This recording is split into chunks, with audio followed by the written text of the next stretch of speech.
from the legends of memory and storage. Crucial brings you the ultimate performance in gaming. Legendary products. Precision engineered. For speed and stability.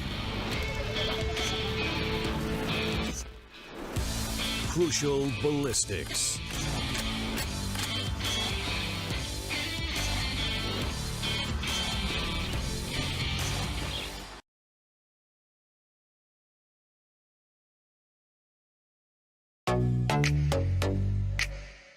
Hi guys, this is Zaya and welcome to Streamer Reviews, where gaming streamers review the best new gaming laptops. Gamers are an impatient bunch, and I've got a laptop just for you. Let's look at the top 3 reasons why the Acer Predator Helios 300 is perfect for the impatient gamer. Number 1. Its 11th Gen Intel Core i7 processor, which brings out the potential of the GPU's high-speed GDDR6 memory to ensure faster experience with higher frame rates and lower latency. Gamers hate long load times. That's why our second reason is the Helios 300's 2TB PCIe SSD. The SSD operates at PCIe Gen 4 speeds, giving you incredible read-write speeds for a faster response time. If all this wasn't enough, check out reason number 3. The 5th Gen Aeroblade 3D technology plus Vortex Flow, which lets you say goodbye to heating issues. Shout out to the Predator Sense dashboard, which lets you monitor your system, overclock, and customize everything instantly from one place. I think it's clear that this system is geared for super fast results. Get your Acer Helios 300 powered by 11th Gen Intel Core processor now.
Hello, ladies and gentlemen, and welcome to LG Ultragear presents Tec Gauntlet Season 4, powered by Crucial. Our gaming partners are Intel, and our apparel partners are none other than 656. You guys are about to see some of the best gamers in the country go up against each other, and you know what the best gamers use? They use Intel products. They provide the best value by providing the best overall gaming experience. So go ahead and check out some Intel products, and of course, check out some cool swag by 656. My friend OG, you casted the game in the afternoon. I mean, it was pretty much a whitewash with 13-1 and 13-2. That was between FS Esports and Reckoning. Right now, we're about to go live with Only Friends versus True Rippers. What do you feel is going to happen in this one? Well, at least for the matchup that we have right now, I feel like it should be far more closer. Reckoning are on an undisputed streak right now, yet to be touched in the gauntlet. So it's a result, I think, walking into that matchup, a couple of us expected it to be in the favor of Reckoning, but not in the fashion that it was, right? I think now we stand a chance for a much more closer matchup. Let's hope it's going to be a little more of a banger to end the day with. All right. I hope so too. I hope Only Friends and True Rippers give it their best. And I think this is going to be a pretty close game, unlike the first one, because both these squads have a little bit of fluidity to them. uh, let's be honest, they are not the most disciplined teams out there, but they have a good read on what their opponents are doing and are always able to adapt on the fly. So I think because of that, both these teams should be able to put up some really good performances. And I am really excited to see my boy Paradox in action, who happens to be who happens to be on the fourth place in the crucial MVP standings. Yeah, for Oh sure. my God, he's moved up to second. All right. I mean, he's making progress out here. My bad. I thought he was still at the fourth place. But the deficit, though, between him and Raw Fuel, now that's a mountain for him to climb. He's just at the foothills, my friend. All right. I understand. I mean, with regards to the frags, yeah, certainly there's a huge gap. But even in the terms of the number of times you've become the MVP for your team, that has been there with Paradox. I mean, he's probably not that high as Rafuel because everyone in his team lifts the weight equally. And, Rafuel being a force to be reckoned with, he's still up there. And I don't think it's possible for any of these people to touch him. Maybe Paradox can get up. I mean, he still has quite a lot of games yet to be played in the Gauntlet. So maybe he can, get up to Rafuel's number. Let's take a look at the group standings and see how these teams have been doing and where they stand today. Yeah, and if I'm not mistaken, it's gonna be Group A today, right? So it's Reckoning who, yeah, they deserve that number one position, man. Their performance today was lights out. Team Exploit, they're untouched as well, maintaining that same form that Reckoning Esports have been heading in with. So the front row essentially is locked out by just raw performance grips. Optimus Esports, they had a bitter face against Reckoning, but they did perform well against FS Esports. And now True Rippers, you'd like to see them progress. They're in a position where they can now start to contest towards the front, and they need to place a solid grasp towards that podium third position, which is very possible and very realistic today. It is definitely realistic. Only Friends also, they are on the verge of not qualifying. I just hope that they don't get relegated. This is going to be their last game in the Gauntlet, so I hope they're able to put up a performance that they will be happy with. And speaking of Only Friends, this is their last game, so let's take a look at their lineup and see who we will be seeing in the Gauntlet for maybe the last time. I mean, this is their last chance to get to the playoffs. If they cannot, then this is game over for them. Yeah, Quake, Cruiser, Gorong, Harsh, SP5. In fact, Quake, Gorong, and Cruiser, I remember from very early on in the Valorant days from our country, a lot of streamer invitationals they were part of, a lot of teams they try to gel with.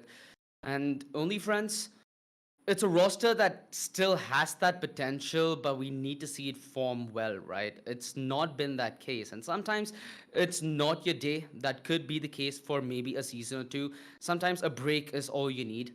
What do you think, Crips? In a situation like this, in a situation where you could put yourself in the boots of friends, what would you be realistically doing? I mean, considering their journey in the Gauntlet, I can't say that they are the masters yet. There's still quite a lot to learn, but I Yeah. think they should be happy with the amount of progress that they have made. We've seen them get evolved from a team that was a bunch of rushers to a team that is now able to adapt and improvise. They have been able to come up with a bunch of strats who did, in fact, make some of the opponents sweat, even though they didn't beat them. They made the big names in their group sweat quite a lot. So I think they should be happy with the amount of progress they made. Just learn from their mistakes. And hey, I mean, just competing here in the gauntlet itself is a pretty big deal. This is not an easy tournament to, get ahead in.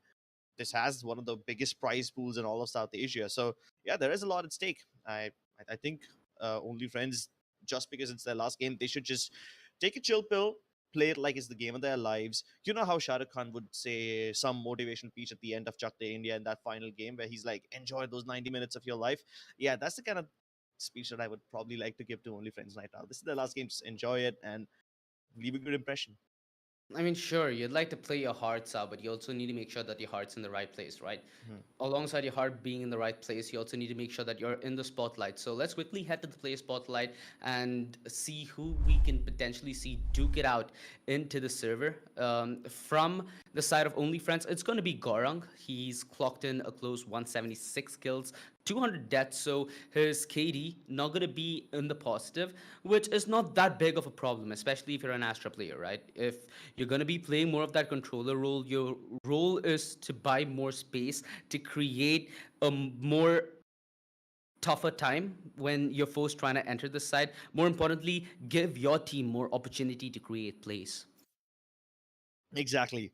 And while Gorang is not the most patient Astra player, I think that kind of works out well for him, considering how the Astra has been nerfed and a lot of people are now switching over to either the Brimstone or the Omen. Gorang can probably ditch that Astra, pick up some other controller, and be more involved with his team while fighting instead of being on the back lines. And let's be honest, he's the kind of person who will go with the flow. He's not the kind of Astra who will sit back and precisely command his teammates to go at the exact time that he triggers a certain utility. Nah, he's not that kind of player. So I think if he goes for something like the Omen or maybe even the Brimstone, he can do wonders. What's your Focus more on opinion fighting. on that Big Daddy Brim buff? Do you think that it's going to create that big of an instability in this controller meta? Because it's certainly more viable now, right? Do you think that's something that's going to be relevant in a team like Only Friends, a team that's reliant on playing that fast play? Um, Considering that they're up against True Rippers, who are also the fast team, they also rely a lot on pace. I think that the Brimstone with his Molotov is a lot more efficient at stopping the breakneck speed rushes of their opponent's True Rippers. That could be relevant. Even the Viper, for that matter, has the potential to do that. Astra, I mean, she doesn't really intimidate you when you're rushing the Astra. Yeah, but when their opponents are rushing you and the Astra is setting her teammates up. When the Astra's on the attacking side, that's when I think she's a little more intimidating to go up against than on the defensive side. I would still say that Brimstone and Viper will be much more effective on the defensive side as compared to the Astra, especially when the fast-paced aggression from True Rippers is what they're going to be facing. Yeah, I'm also a little bit interested to see if that Stim Beacon is going to come in action. I've seen a lot of PTSD inducing plays made by the Brimstone as they just completely bomb rush aside. Now, you'll have the ability to not only fight any head-on fight alongside the combat stim you get with the stim beacon, but also that aid in terms of your movement speed increased by Yeah. what, a close 20%. It helps you take a lot of fights in a very nice timing window, which normally puts your foes at a little bit disadvantage, maybe catching them off guard, if you may. Yeah, I mean, imagine being combat stimmed and you're moving 15% faster. You just Ferrari peak all your opponents. And look at the people who are in these teams. You have people like Gorang, you have people like Cruiser, you have people like Paradox. All these guys are famous for wide peaking their opponents and taking those head on duels. So, yeah, I think those guys on combat stim will be the ultimate frag fest. Damn, I think we might have done ourselves a little bit of disservice by mentioning this on the stream. If we get to do, if we get to see anything remotely close to this and it actually work, yeah, that's gonna be a place to bother. Sure, in my ranked lobbies, I don't mind because those are cringe-inducing anyway. But this is supposed to be an important game for both these teams, like we've Yeah. mentioned, right? A lot's at stake, especially for a team like Only Friends. So you better hope that they're gonna play like there is no pressure on them because pressure certainly does add to making mistakes and not trusting your own judgment, but also at the same time understand the significance of this matchup. I mean, I'm a little glad that you mentioned not judging your, being a little skeptical about your own plays. We've seen that kind of hesitation from OnlyFriends before, but True Rippers, on the other hand, these guys are pretty confident in what they do, and we haven't really seen them struggle as much mid round as we have seen a team like OnlyFriends struggle. Speaking of True Rippers, let's take a look at their team and see who we're going to be having in the lobby today. Yeah, it's gonna be a very, very stacked lobby. It's a lobby where we need to start expecting the unexpected, right? Because that's starting that will soon be the trend of the game. So on the side of True Rippers, I'm going to be looking forward to Relic. I've seen a lot of his highlight worthy moments, and I'm looking forward to either team going on a brawl fest. Now, we've all seen those clip worthy games, right? Where it's only clips being made, no sanity. Yeah, I yeah. think that's what I'm gearing up for. Sadly, my seat doesn't come equipped with a seat belt. Okay, I think you're most likely gonna need a neck pillow instead of a seat case, a seat belt. Either way, one thing I agree with you. We are gonna see a frag fest with all these clips coming through. I guess our editor will have to, keep his hand on the replay button constantly because that's just gonna be required. And that's kind of exciting. I love seeing these insane nutty aim clips. And sure, if that combined with some gorgeous team play is something that we have in store for us today, then I'm excited already. Yeah, I think with the way we're building it up, our observer is going to be like having a towel next to him. He knows how sweaty this game is going to get, and Hmm. boy, is it going to be a frag fest and a half. I'm going to be interested to see also the map pool because that's going to be half the battle, right? It's going to be where the battlegrounds are to decide the battlefield. And we also have the player spotlight, so we know who we need to have our eyes on heading in to the next 3 hours because this 3 hours there is gonna be no breaks in sight. Paradox, undoubtedly, one of the star names in this lobby, hands down, waiting to see what he has to wield with those blades. Mm, what do you say, Crips? In a lobby like this, where Astra is also gonna be relatively nerfed, Hmm. it gives the Jet a little more mobility, not only on the defense, but more importantly on the offense, where dive bombs are far more harder to punish. Mm, dive bombs are difficult to punish, and we have seen Paradox do those when he would be the one moving into the site head first, away from his teammates, but they follow up quickly enough. So now you're a defender, and you have to make a decision. Do you shoot at Paradox somewhere inside a cloudburst, being a slippery little target, or do you focus on the rest of his teammates who are following behind him? Their footsteps literally making the earth tremble under their feet because there's just so many of them running towards you, hoping to overwhelm you with numbers. We've seen Paradox do that, but what I also have Paradox seen do in the previous game that he played Mhm. is use the Omen to not dive bomb exactly, but just straight up penetrate the enemy backlines. He's been one of the most daring Omen players, and dare I say, effective as well, because some of the plays he made with that Omen were straight up anxiety inducing. And being an Omen main myself, I would say that I am a lot more conservative to my teleports as compared to Paradox. But his teleports, while they seem risky, they're actually pretty sound and very calculated. He plays in the back of the information that his teammates provide him, and they do it so beautifully. His plays always create impact. So I Yeah. love seeing that from Paradox. So regardless of the Jet or the Omen, whatever character he plays, this man is going to be ahead of his teammates, making those impact plays. And even if he dies, he will at least make sure that his team is able to follow up behind him. He creates windows of opportunity wherever he pops. And that's going to be important. Let's also head to the map veto as we get to know what our next 3 hours is going to potentially shape like. Breeze. All right, this is going to be fun. I've been itching to see a game of Breeze after the changes that's happened, and now I get to enjoy it. Icebox is in the mix as well, and Icebox has been changed quite a bit. We had this as the decider map in our game earlier today, if you were tuned in earlier. So that was uncertainty. This is certain. It's map 2. We are going to get to see it regardless, and it's picked by True Rippers. The decider, if needs be, is going to be on split. How do you see this one going, Krebs? Breeze and Icebox to open off with. Do you sense maybe a 2-0? I do sense a 2-0 OG, unfortunately. I kind of feel like True Rippers are not going to be intimidated by the Breeze pick. Sure, some of the choke points have been narrowed up, especially towards the A side, but that's not going to stop their momentum. And especially because True Rippers are starting on the defensive side, I think we're going to see a lot of aggressive lurking. We will see these guys go deep towards bottom of mid, maybe even towards elbow. Even though they are the defenders, they will continue to push out and gather information and map control regardless of whatever you do. Yeah. So it's gonna be up to the sentinels of Only Friends to stop these advances of True Rippers and keep them in check. If you don't keep them in check, if they are all over you, then you really have no hope of surviving. Now, when it comes to Icebox, both these teams have been a little, ineffective with mid control, and with mid and orange eras being changed, I Yeah. think that's going to be a very interesting thing to look at. What's even Yeah. more interesting are the agents that we're going to be seeing for Breeze. So let's move into the game, ladies and gentlemen.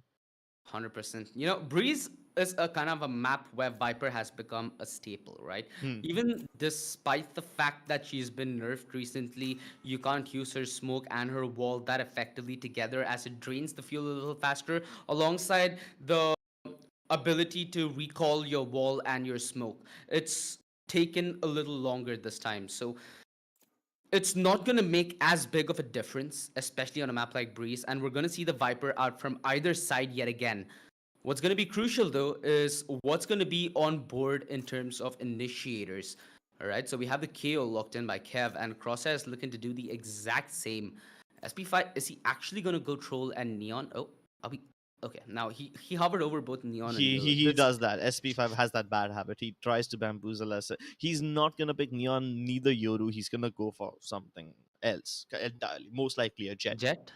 Yeah, he does that. He has this bad habit. He tries to troll us Select every your time. agent. I mean, I'm not even gonna comment on it. If he Well, does go for the Neon, I'll be very surprised. But come on, bad chance. come on, SP. You please, not me. Told you. Even some of the players in True Rippers have this habit. Oh, but they didn't do it today. They were a little more focused on the game. Thank you, guys, for doing this to us. Okay, so I'm supporting True Rippers for this best of 3 now. It's like, dude. All right, so being debated, something that I didn't expect to happen in 2022. Yeah, never gonna give you up. That's what's kind of playing in my mind. SP5 Nonetheless, let you down. it's Breeze. We have a rational draft on either side, so we're not going to be expecting something entirely unconventional off the get-go, right? I hope. Hope so. Hopefully, yeah. I think it's gonna be up to Paradox to make sure that he gets enough space for himself. I mean, when he's on the jet, he has all this freedom. The Chamber, on the other hand, he's kind of restrained. Hmm? He's forced to play around his teleports, which doesn't give a player like Paradox the room he needs. So one tap god needs to make up for the lack of aggression that we will be seeing from Paradox today. Okay. You know what? One thing that I feel like Breeze has in this game is the best music. So I hope it has the best action as well. It has to go hand in hand. As we're heading into the pistol Paradox, he was just trying to count his stars before counting his days. Sadly, his days were shorter in number. One tap god, he needed to dodge it by going away from the smoke, rather he walks into it, giving away his location, hence that play fell flatter than a tire in a row of nails, which feels like what the journey of this retake is gonna be, a very strenuous and a hard take. All four corners of the side covered by the members of Only Friends over here, but True Rippers, they're trying to isolate them one by one. Master jiggling around this pillar, playing ring around the Rosies, but finally Gorham finds him. Oh, good attempt at the retake, but the crossfires were just simply too strong.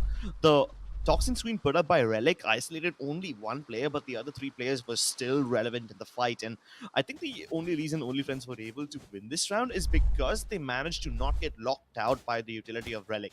They were still able to help each other out despite there being obstacles in the way. I feel bad for Paradox too. I mean, I'm pretty sure he tried to teleport away, but he got suppressed. So yeah, all his hopes and dreams are ruined. Another crucial part of that was how ready they were so quickly to deal with the retake. They managed to find truth amidst all the chaos, and one tap god lives up to his name. He's looking for more. Holy crap! That certainly got to be sending chills down their spine, and he's electrocuted for his sins. This, of course, inflicted so much pain that there's still something left for True Rippers to gain. They're fighting off mere pistols. This backstab could be what saves True Rippers all the misery. From what seems like so much success, Paradox bites the dust, a crucial piece of this retake, the firepower, if you may, as it's only the classics left to do this Herculean task. And now it's only Crosshair, position given away, swaps in for the Sheriff. He's given the one rerun, and now the numbers sure is on the side of Only Friends, but the HP wasn't. That was very quick.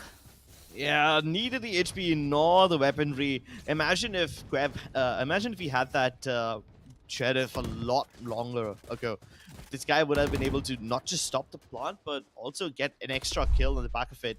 The backstab from Crosshair was present, but it was just a bit too late. Although I have to admit, the fact that he was able to get over here itself will force Cruiser to place his traps accordingly. You can't afford to get backstabbed again. He was lucky enough that the weaponry was not present on Crosshair, otherwise this could have been a disaster, just like it is now. One Tap God and SP5 both pushing into the enemy territory, Oh my and One goodness. Tap God still winning. We saw some ridiculous sheriff shot from him before, but now when he has the bigger gun, he can make the bigger plays. One casualty in place of 4. What an amazing trade. Only friends. Oh god. That was such a quick snap. The defense, when they hit, they are decisive. That was so well orchestrated by True Rippers.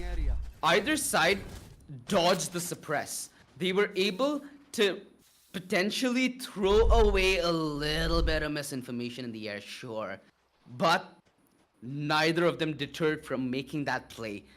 And True Rippers, their commitment rewarded in terms of round, sure, but momentum, that's something that they need to fight and they need to keep battling out for.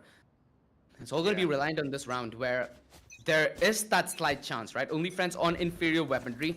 But one thing we've learned throughout this entire journey is you can never count this team out, even if they might be on the smaller guns. They know how to make the Cloud sing the song of death. Whew. That looked like a shot that might hit, but Relic had the right idea there. Knew what the play was. True Rippers are not putting a stop to this aggression whatsoever.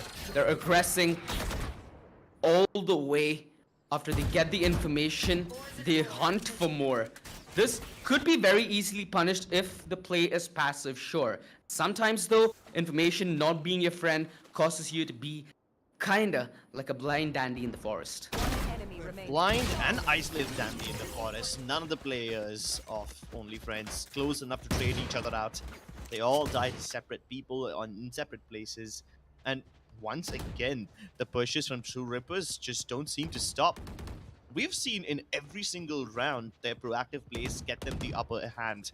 I mean, if it's the backstab from Crosshair towards the end of that pistol, or it's the mid engagements from these teams in the previous round, they all seem to be backing each other up, and they're just so quickly present in deep enemy territory. Only Friends have no idea whether they should be focused on the backstab or whether they should continue heading where their initial plan was. Look at this Suppressed once play. again dodged. The aggression, it's not tameable. They will not bow out of the fight. The two-man prong aggression, and they've strung together this immaculate round. One tap card. Not putting a stop to the W, because all he does is win. Put to a stop for now. That is too little, too late. Cruiser is gonna be traced out of thin air. And that is grotesque aggression. Oh, one tap god? More like one-man army. This guy has no right to just simply walk in and kill 4 people. He got double peaked for Wow. God's sake, and he turned it into a nice flick. More aggression from the opposing Jet. SP5 had the most unfortunate dash of his life. And somehow, conveniently, the last player, Cruiser, was just not in position to trade out. He did kill him in the end, but at what cost? Oh, the moment I say his name, he makes up for the mistakes of the last round, this time starting really quick. Both the chambers popping off, but it's One Tap God who's paid the price. Crosshair knows for a fact they are trying to get to its mid, so he buys some space with that fragment, but it's What a only going to send them hurtling back towards the B side. No elbow control from True Rippers. This could be a little risky because now poor Paradox is left all by himself on the B side. Yeah. They've given up mid control here, so True Rippers, they're gonna be playing off rotation. They're trying to get a little bit of information, and I'm pretty sure they would know the whereabouts of Paradox. A little bit of time being bought with the Hunter's Fury allows Paradox to make a little bit of sense within the chaos, and he doubles up! Beautiful display of skill with the operator as he just puts a stop to the fort. This man, you line him up against a tank, you line him up against a plane, it doesn't matter. He's gonna find ways to elude even the best that he throw at him. Oh, he didn't even need to elude. He was simply undetected. A blind Hunter's Fury committed by Quake. It's like a shot in the dark. He tries his best, most likely to clear out the common positions such as the backside and the ladder, even the half wall, but it doesn't yield any results.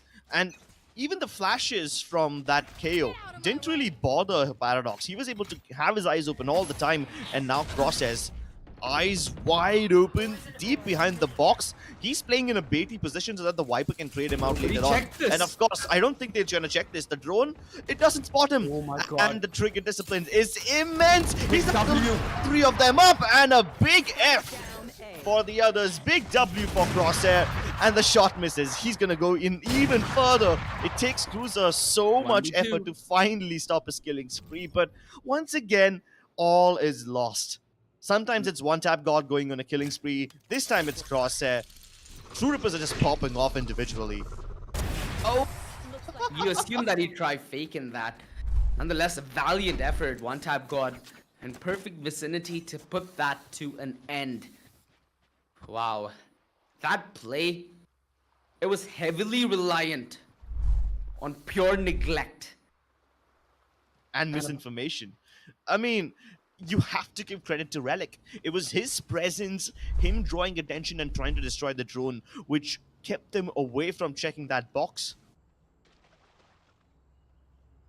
Oh God, those are the L's you really find hard to swallow. Paradox, he does not want to put a stop to his reign of terror. As wherever he goes, he leaves his tremor. Korong close with the Sheriff. Beautiful shot. A tap, a clap. He's looking for the flick, but he's not able to make it stick. It's all left on a Kev. And at this point, yeah, Relic knows what's up. He knows exactly where Kev's going. Paradox to claim his fort as he rules this B site with absolute no chill. Now, they have an option. At this stage, do they maybe go double sniper, allowing Paradox to use the tour de force on the defense? Or do they wait for them to finally maybe lose a round, or maybe wait for one tap god to leave the operator and bring up out a Vandal that they might suggest to run it? Either way, it's still viable, right? The tour de force is so quick, it's so effective, also delivering a slow which disables any kind of trade in close proximity. So a lot of reason for them to do so, but understandably they want to use it for a day later to come. The death. Cruiser just waiting patiently, but now he's rewarded, and so is his team with a man advantage. How do they make use of this advantage? That's the question. Because right now, this aggression taken by True Rippers might pay them dividends. The blades are out. Oh, Gillette? No. Nah, that's not the best a man can get. Come on. Paradox and One Tap God played so well in the previous round, playing off of each other, getting multiple kills on the B side, but this time they both go in alone. Paradox moving in without backup, One Tap God overextending, overstaying his weapon, and even Master, while his teammates are already dead towards mid, thought maybe he could get into a cheeky position down at the bottom of elbow, but they find him and they all double peek him. Patience pays off for the side of Only Friends this time, as they knew for a fact that the members of True Rippers will come knocking on the doors and trying to play aggressively. What? And yeah, the aggression doesn't work for True Rippers, and that's why Crosshair is in a 1v4 situation. Getting an early kill onto SP5 might ease his difficulties, but the odds are stacked heavily against him. Heavily. And at this point, he's just looking for what comes his way. Be able to maybe get some info. Now he's given away a lot of info though, so they know exactly where Crosshair is playing from. Now the information relay damage could be the name of the game. Take away as many guns to deny funds when you're going to be able to reset the other team. Not going to be the case though, as 4 members from the side of Only Friends still survive. Yeah, Maybe now when we finally get to see the tour de force. Yeah, we could. I mean, there's not a lot of rounds remaining, and it's not like True Rippers will ever have to eco. They have 9,000 credits, and there's like, 3 rounds left. They've got enough money for this entire half, so they don't need to worry. Yeah, you could see the tour de force come online, especially when One Tap God, he has the operator already, and it probably would be better if these two oppers play away from each other, but then One Tap God and Paradox have always been playing together, and we get to see them push towards B once again. This time, not immediately, but I am assuming that they will try to push out when they see some presence by OnlyFans. But for now, they're just playing very passively. Okay, maybe True Rippers have changed their approach indeed. No aggression from them this time. Yeah, they also had full information of the drone's movement, and the fact that they opted to reveal One Tap's God's position, is that by design? Question mark. There's still 2 members outside B main, a very, very split approach employed by Only Friends here. Maybe reliant on punishing aggression on either side with none to see. There is a fight that's yet to be. It looks to be brewing, however, towards the B side as Paradox lies in wait. He's going to rely on his alarm bot to facilitate this kind of a fight. He survives, but just by the skin of his teeth on 30 HP. Cruiser God's not doing all the better as well. They're trying now to enter the A side as those 2 players alone cause the rotation of the entire defense as SB5 is more than comfortable now transitioning into a deadly lurk. Exactly, and this lurk has to come in a little bit faster because True Rippers are already knocking his teammates out of the park over here. It comes in at the right time, lining up too. The aggression from Bridge is done for. Now all they need to do is focus towards the double door region. The toxin screen dividing these 2 teams, and they need to find a way to pierce through it. Also checking the angles. It's going to be Quake who's relevant first, holding on to Paradox while Relic dives deeper into the green toxin. And he has no idea about what's happening. His teammates are dying outside the pit. He finds a grave of his own in there.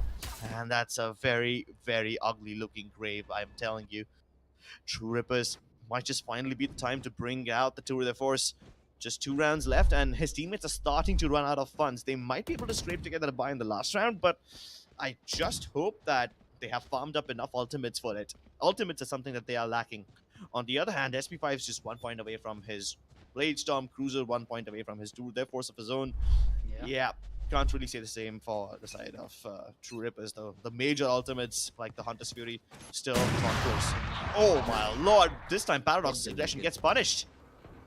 And it's been a very... I'm not sure why, but True Rippers look a little paranoid on their defense. The rotation seems a little hectic. This early man disadvantage is gonna prompt this aggression yet again. Look at the positioning. They're all playing off of individual success. There's no trade set up here. It's gonna be very hard for anybody to pick up the pieces if somebody falls up short. Everybody needs to do their due diligence if True Rippers are to pick up this round and to secure a lead. Otherwise, there's still a very viable possibility of this ending a 6-6. A slow and a calm rotation towards this B side. With such aggressive angles being held, nobody's gonna catch wind of this unless somebody overextends, which now might be SP5, as the rotation is gonna come in through tunnel. From the jet, Crosshair though, beautifully timed aggression. Falls back as well. This is like having your cake and eating it as well. Wow. Exactly, and he found the spike of all things. I mean, these guys Only Friends, they found a pick towards the B side first, tried to fake towards A, but then going back towards the B side is just simply not possible. The fake has absolutely no impact because Crosshair finds him. Spotting doesn't go both ways. There is just one play that could actually work, and this is the play from the KO, but Kev has been shut down already. SP5 has no hopes of planting with this little time left. Yeah, just simply not gonna happen. They had it in the bag, OG. I really think OnlyFans could have pulled this round off if they were able to make sure that they mitigated the losses from Crosshair's peak over there. I mean, sure, getting 2 kills did win True Rippers the round, but what's more important is that they found the spike. So all their attempts of faking just went down the drain, especially after they had wasted so much time trying to fake. They were left with barely nothing, and the clock had run down by the time they actually got around to planting. I think the win criteria here was the mid game, where everybody from True Rippers was so individualized in their approach. It would have been a very, very easy task for them, but again, that's with us having this observer information, right? For them, they need to take gambles, they need to take calls. And sadly, just wasn't the right one. Understandable, and they still could have a nice day. Just about how they deal with their L's. Look at this aggressive stance. Now, the spike being taken down by Paradox puts another dimension of seasoning in this salad, and it looks digestible so far as they take it piece by piece and they're able to have it in a relaxed fashion. It's like picking minced meat apart, where at this point they knew what the play was. They knew that they were stuck outside A main. Nobody from the side of True Rippers set up to get any early aggression, any information on early aggression, which ended up being their bane of existence. Those pushes through halls, very rarely do they yield success, but when they do, yeah, it somewhat looks like that. Exactly. I mean, I didn't even realize the True Rippers were pushing A halls frequently. They weren't doing that all that often. Yeah, sure, we saw some aggression from them towards elbow and mid, but that was the first time I believe Paradox had actually gone that deep into the brown halls, and he was able to find so much success. Sure, we've seen wonderful backstabs from him before. And keep in mind that he is a Sentinel who's playing this aggressively. Kind of a Paradox, that's what his name is. Well, a Sentinel that plays aggressively, at least it's not a Sag, so...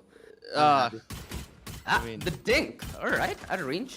SP5 is taken down very, very low. No heals, by the way, on either side. So damage, it's gonna be a very, very appealing factor for either team. If it's possible for them to inflict it. Relic, though, in such a rat position. He's been ratted out. Quake leaves the earth trembling where he steps, and the aggressive stance is aided by this recon, which wasn't disposed of quick enough. The shock dart, sure, buys a little bit of room, and that's enough for a jump in Mario peak. Right now, he's going woohoo, and Master trying to replicate it. Another one. Oh my god, a Mario peak indeed. Kinda got a spring in his step over there for him to go around hitting shots like that. That play from True Rippers fell apart the moment that A-Hall's peak did not work for them. They were hoping that the members of True Rippers will be able to infiltrate A main, and then his teammate comes through later on towards A-Halls. But then, of course, Goreng, he's like, nah, son, that push from Halls is not gonna arrive. What's gonna arrive, though, is a rabbit with a hat. Some even call him a plumber from Italy. And you certainly hope that he brings the pizza with him. Actually, eh? Well, the only Italian thing they need right now is speed. They need a little momentum, dude. They need to go Bring somewhere. out the Ferrari.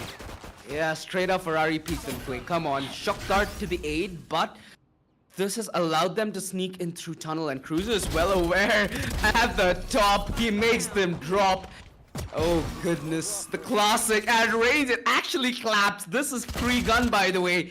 Goreng is able to put a stop to the push through door, and they have the spike, mind you, so True Rippers essentially on a leash as they're pulled to take this fight. One tap, God, his time, and Mako itself could have gotten the double, and I sense this disturbance in the Oh, no. Oh my god! One tap God! He's now forced to reckon with a quad kill! As from Lakhs, he steals our hearts and steals this round away.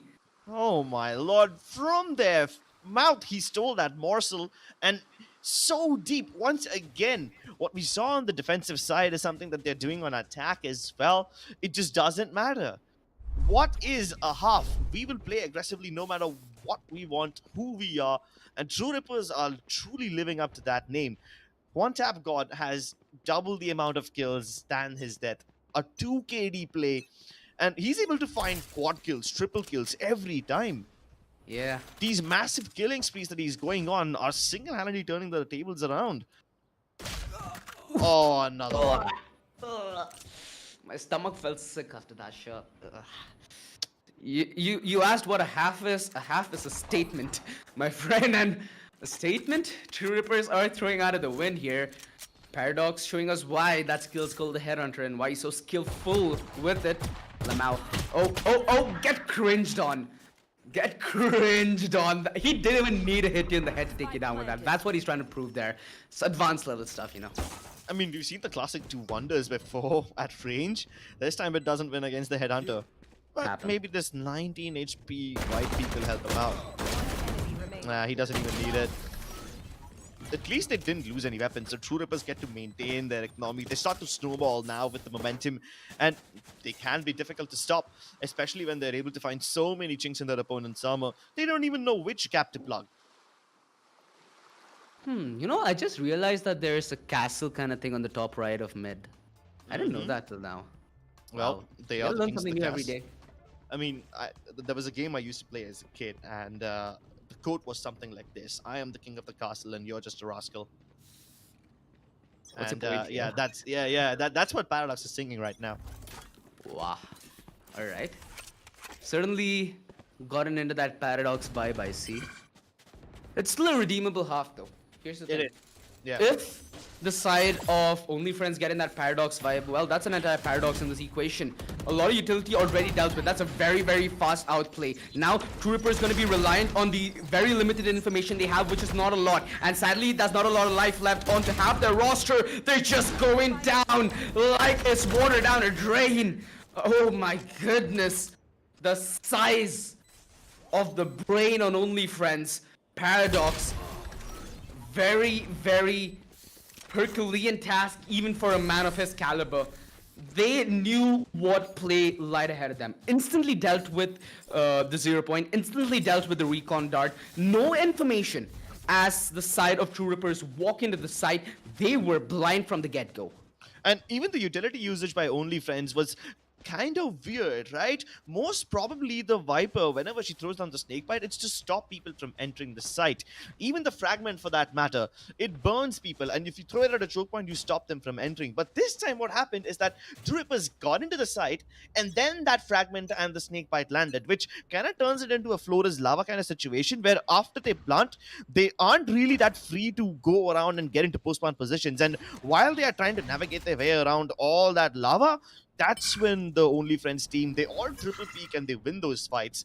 I mean, I'm not sure if the utility play was intentional, but it damn really well worked out for them. And I hope they can pull off this miracle again. I sense a diff incoming. I sense a heavy diff incoming, my friend.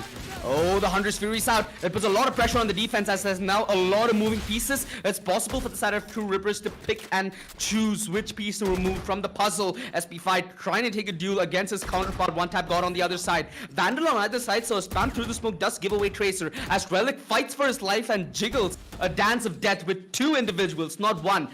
Now that's a dance which is sloppy and might cost you a sprain in your ankle. A sprain in the ankle, a rush towards the site, not really the best combo. And right now is on Only Friends to deal with such a pace, which sadly is not possible. Paradox, the Tode forces out as he looks to remove this round from the hands of Only Friends. To remove it with force. What a shot though, as Paradox gets completely deleted. A 2 versus 4. Everybody having the gun steaming on the side of True Rippers, and this is when they need to sing together. The team flash, but the team play. That's what's important, as Crosshair knows exactly where to place his name and his aim. The suppress, it ensures that the push is not close, gives him a little bit more time to play around with. The HP on either side being dead low. Oh, the jump peak, it gets him off. It makes him a little insecure. And now, security, a huge problem. The round almost done, almost in the bag. And that is a big play. Crosshair, showing us exactly how you place. My goodness. What a beauty. He had no sweat in that 1 versus 1. Oh, no. I think his hands were really, really sweaty. The moment Paradox went down, I started to panic. I was like, True Rippers are going to lose this round. And when the team flash came through, I thought that would be the end of Master in that corner. But Crosshair handles the pressure like a boss. I'm surprised that a chiropractor isn't already on his way to his house, because those shoulders must be tired. What a 2v4 clutch. Impressive. Nice try. NTs. That was a very, very ballsy peak. I know. They're toying with death here, bro. Why would you do that against a touch? It falls. What the hell, Relic? I need to buy this man an ice pack, dude. Cause ice, bro. Chamber, diff at its finest. I think I just ripped a button from my shirt because of that. Oh my god. I don't want to know what caused that, but Master is causing some trouble over here. Kev is able to get at least a couple, and he still continues to go on. But the backup is far away, and Kev finds himself isolated. A toxin screen separates both these teams, but the 2v2 still makes this a little more in the favor of Only Friends. They have all their ultimates available, but they don't even get the time to pop them. Master and Relic pop their heads off instead, and True Ripper zoom towards the finish. Map point already, and they seem to take Breeze with absolutely no trouble at all. I'm so disappointed just because Paradox doesn't have his webcam. I mean, his JPEG is enough, man. It shows us what we need to see. Those muscles were big enough to get that diff. I think we're gonna be seeing a replay of that post the half. So, yeah, okay. I know what to look forward to. My head feels a lot lighter after that round, and I'm so happy because we have another map, right? There's another chance, but this map's still not concluded. Oh my god, it's like fighting against the power of God and anime. Well, he definitely has the speed of an anime jet over there. Got that incision precision right at the start, dropped down from the heavens, and he takes him down. SP5 can't land the same miraculous shots with his Blade Storm. The Hunter's Fury might clear out the back of side, and it's creating a little bit of space, but no follow-up on the back of it. Cruiser, his peak is there, but now he doesn't have any trading potential. Cross is still not looking in his direction. This was a miscommunication. They're falling apart now. True Rippers had this in the back, but this mistake will cost them dearly. And Kev knows exactly where to pre-fire. At least they're able to keep themselves alive for one more round. They have another round. If I'm not mistaken, nah, I don't think there was an operator to his backside, so that should be me taking it back. Now, see, here's the important thing. True Rippers still have the money. They can reinvest. Even into the operator if they want to, but it's going to be one tap god making that compromise with half shields. Is he into it? Is he digging it? Doesn't look like it. Nah, not going to be the case. Paradox is going to go half shields. It's interesting, you know, as a chamber, sometimes you see people who are confident enough to go full shields and maybe a Spectre rely on that headhunter for the crucial kills and maybe play Spectre up close and personal, but I think our man's built different, and I don't think we can doubt him by any means. 20 frags, so he means business. He's built different, and he's trying to build an empire over here. Kev finds the timing. There's no utility of chamber to block him. Oh wait, there is. There is one trademark in the way, but that's doesn't really stop them, does it? I mean, if True Rippers are to go for a fake, yeah, then maybe he could be relevant. Otherwise, they will still protect him. Paradox dying towards Brown Halls, but his teammates have not initiated towards the site yet, and this could be a problem. Now his death is in vain, and there's no trade on the back of it. They can get the plant, so that's there. But can they hold on to the backstab? The KO has snuck through. Chamber utility has not been triggered. He suppressed it, and now the backstab has gone interdicted. And there's starting to pop shot dart. He gets the kill. Quick, finally he's able to kill a person without even spotting them, and it's just Master left. Overwhelming odds against him, and he's just trying to keep his gun with him.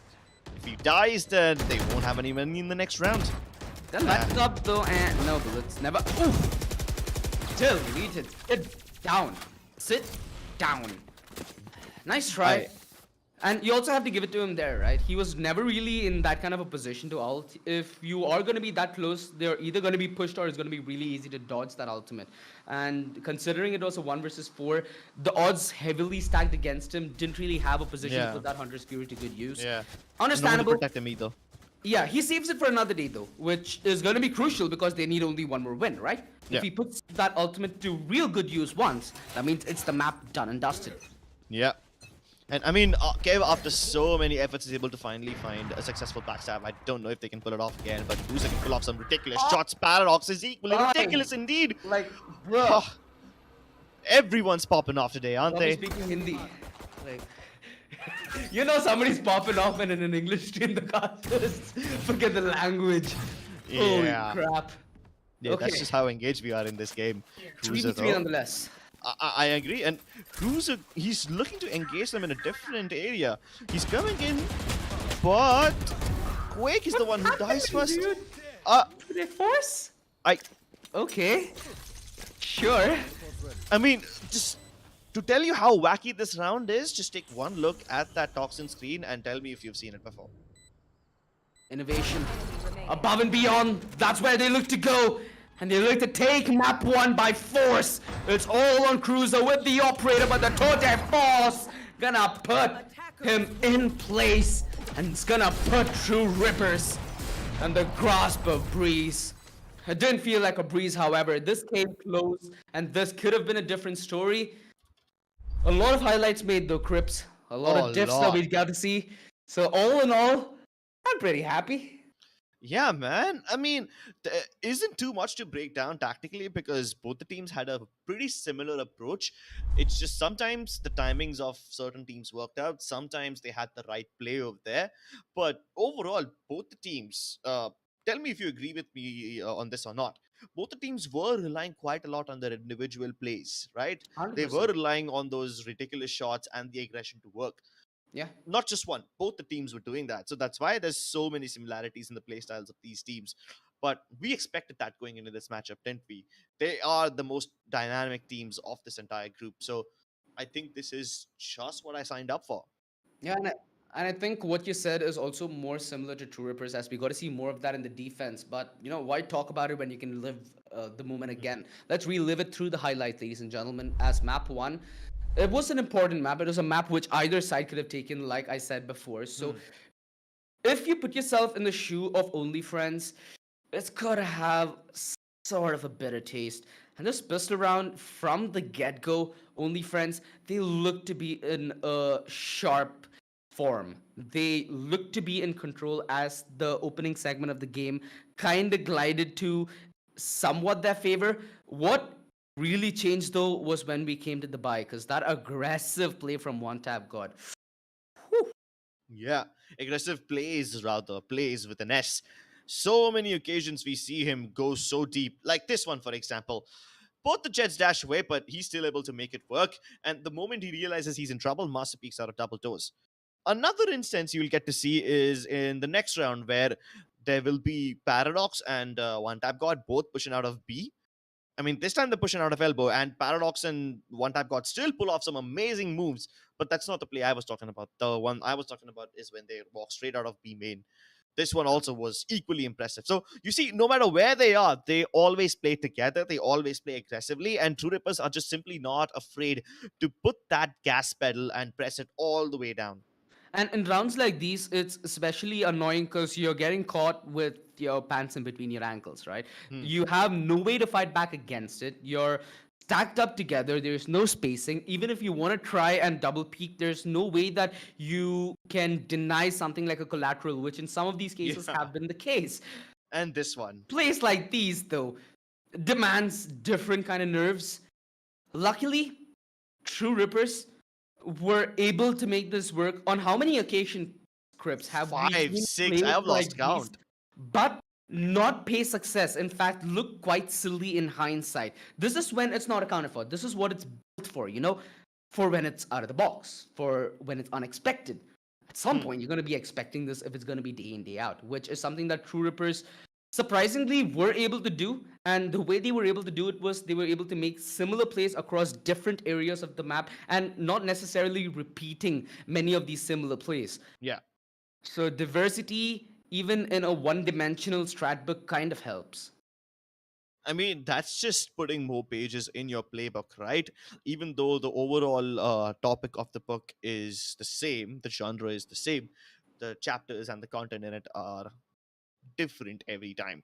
That's what True Rippers were mostly relying on. But can we just sum it up that the genre of this book is still aggressive lurking and having your duelists be fluid enough to beat lurkers? Yeah, we saw a good display of that in the second half from wasn't it One Tap God all the way in Yeah, defender's spawn where yeah. he was an attacker.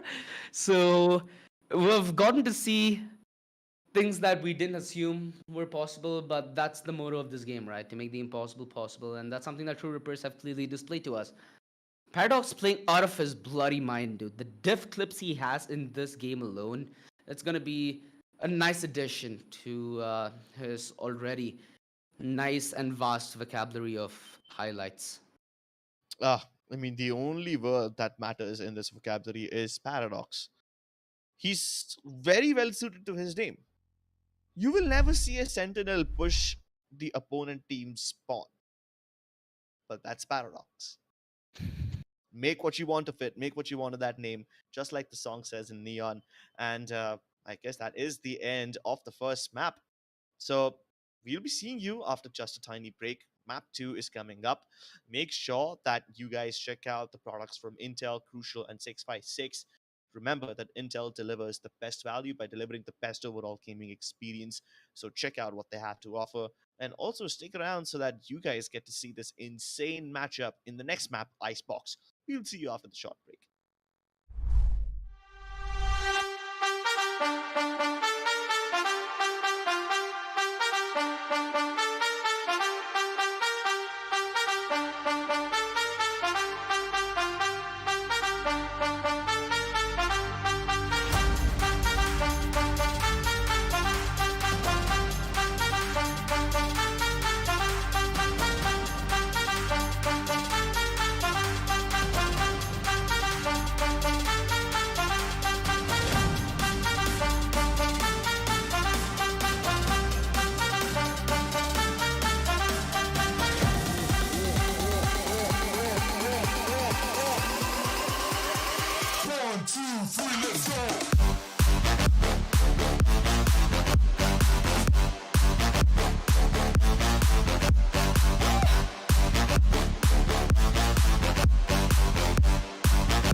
the legends of memory and storage.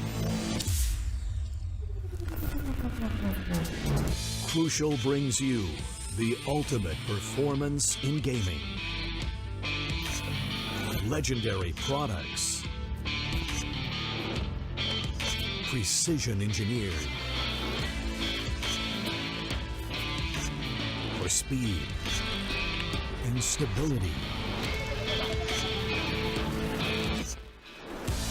Crucial ballistics.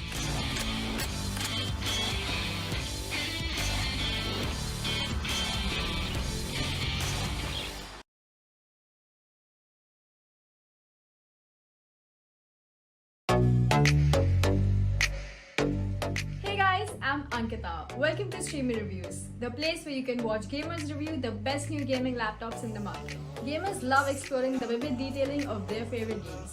This demands a system that can support their immersive experience. So, we'll be checking out the Intel-powered Lenovo Legion 5, a laptop with features that let you dive into the exciting world of gaming. One of the most important aspects of the Lenovo Legion 5 is its 11th gen Intel Core i7 processor, with a base clock speed of 2.3 GHz up to 4.6 GHz turbo. It flaunts 8 cores, 16 threads and 24 MB cache. The Legion 5 lets you untether your gaming experience with Intel Wi-Fi 6, ensuring you can enjoy your favorite games wherever you like. Play on the go with up to 75% less latency. The Lenovo Legion AI engine optimizes performance automatically to any of the top 16 AAA games you're playing, with auto detection dynamically allocating CPU and GPU usage accordingly to get up to 15% more FPS.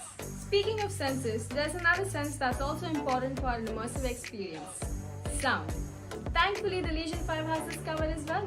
A pair of stereo speakers enabled with dynamic audio gives you an immersive 3D audio experience. Why wait? Get your own Lenovo Legion 5 and dive into the world of gaming today.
Ladies and gentlemen, welcome back to the LG Ultragear Presents TEC Gauntlet Season 4, powered by Crucial. Gaming partner is Intel. And you know what, Intel? It's been the best for years. It's been what you need to rock if you want money for value. And alongside that, while you're looking cool in game, while you're getting those 300 plus frames, you need to be cool as well, right?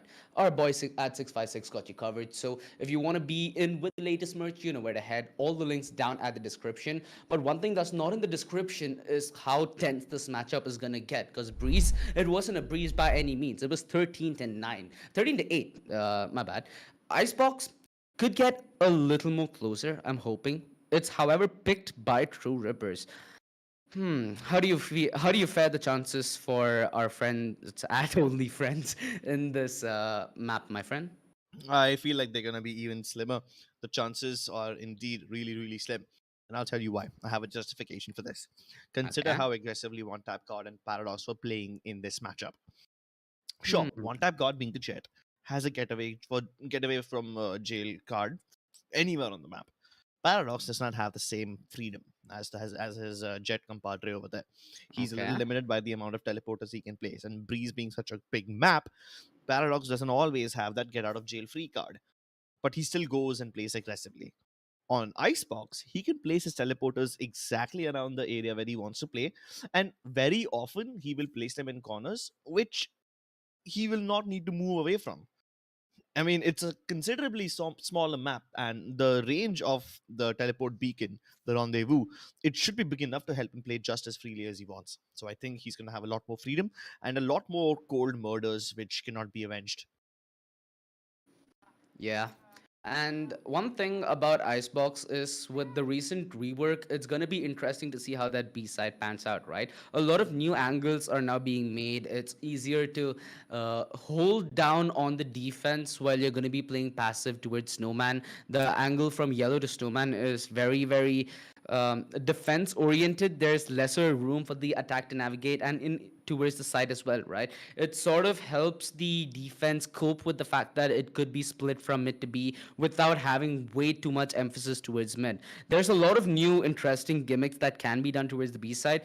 I'm looking forward to seeing what shenanigans Only Friends can come in with. Because again, in maps like these and matches like these where the patches have just come out lies the most chance for an upset, right? If you have a curveball going your way, it could aid you in getting that all important round. Before we head over to the battlefield, we need to select our agents first, cough cough. So we're going to be heading into the agent select screen.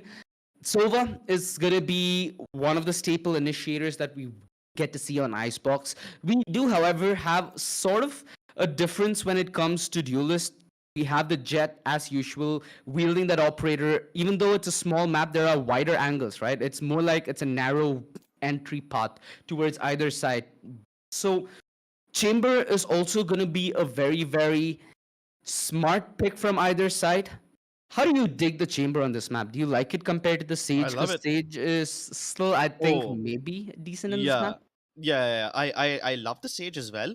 I thought you were Mm-hmm. talking more along the lines of having the Chamber replace the Killjoy. So in that Yeah. aspect, I love it. But yeah, I'm not sure if it still replaces the Sage. I mean, given how open the B site is now, I think the barrier orb is even more necessary for Choose you your to plant agent. properly. You used to see so many instances where the attackers will just simply hope to erect that barrier orb and place behind, just plant behind it on either side. And not having a Sage on the offensive side, I think, is a massive problem. But now True Rippers are going for a playstyle which is even riskier. They have three characters that have hit and run playstyles: the Jet, the Arena, and the Chamber. I mean, this Hmm. is the kind of attacking side that I think is more, focused on getting the round wins by killing your opponents rather than actually planting the spike and playing for the objective. That's the kind of composition it looks like. I'm sensing that it's also going to be a split approach where you get to take fights on multiple fronts, right? Yeah. Now, depending on where you find success, where you find information, and when you put both of them hand to hand, then you get a good idea of how you can make a decisive call. So, if this composition is going to start off on the attack, now I see a lot of ways that they can work around this. You can play with so much variation in terms of your pace alone with how your agents have their utility set. You have the Sova who can be relevant towards any stage of the round. You have the Chamber who will be able to detect early aggression and be a very viable threat in the pistol with the Headhunter. Of course, you have the Jet, you have the Rana who are very competent in taking the fight towards either side at any stage of the round. It's only the Viper that needs to be a little smart about where she's committing the utility and why she's doing it. Let's see how all this theory comes into paper. Kev being detected, but mind you, they have removed that side of that rafter, so it's going to be hard for him to get on that high ground and punish this. Kev, however, not looking the right way. Paradox, he gets that early advantage that we were searching. Now, it's all going to be on this post. The HP on SP5 is a lot compared to Relic, who needs to make do with something short. He was hoping for a lucky kill there. The left Master is able to regain control of that fight, but still it's the disadvantage on the side of True Rippers. All the members of True Rippers who have died have been killed by just one person, and that's Barrier SP5 orb. Quake coming in for the fourth. And yeah, there's almost no chance of him killing the diffuser. easy win for the defenders over here. This is immense. Now, the problem over here with True Rippers is the fact that they let SP5 get away with too much. 3 kills for him. First, he picks off the early aggression while playing towards pipes, falls back using the dismiss, plays from screens, and waits for his teammates to come in. And then when he's trying to create pressure towards screens, his teammates also peek out of rafters at the right time. It was a bit unfortunate how Kev died towards the start of the round, and while it was concerning, these guys more than made up for his death. More than.